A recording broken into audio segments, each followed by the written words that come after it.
I created the sewing center. That's how I got involved. We started 10 years ago. I had a Girl Scout troop that came up with an idea to make reusable, washable menstrual products that were going to be used in Africa to help girls stay in school.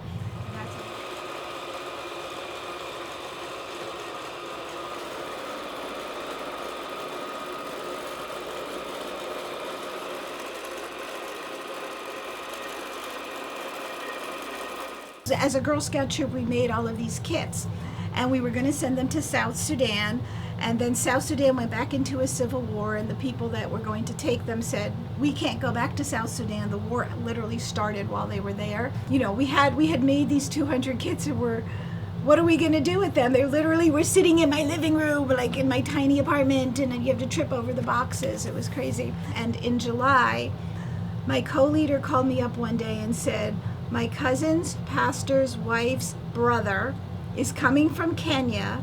Turns out he's the governor of Tharaka-Nithi, Kenya, which is the smallest and most rural state. Turns out his wife Lucy had said to him, honey, I have heard that in America they make these kits so that the girls can stay in school. So we're like, yay, these 200 kits are coming out of my house. And the first thing he asked us is, will you come to my country to teach the girls how to do this? These sanitary towels that our first lady brought from Tulaz, the time I was in class 8 last year. And these sanitary towels help us so much. So the girls get the kits, and then they wrote us thank you notes. And that really touched my heart because, you know, you think you're doing a good thing, it's cool, whatever. But when you get that feedback from somebody who, like, this has completely changed their life. All of my friends have dropped out of school because they got periods and they had no pads to manage them.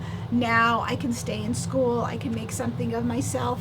My favorite quote, I'm probably gonna tear up, is, I would like to go to school so I can become a surgeon and help people like you are doing. I was like, oh my gosh, like we really made a difference in their lives. I said to the girls after we got those letters, are we done? Are we done with this project? Do you want to keep doing this? And they were like, absolutely, we cannot stop. And so then we started doing sew-a-thons typically once a month.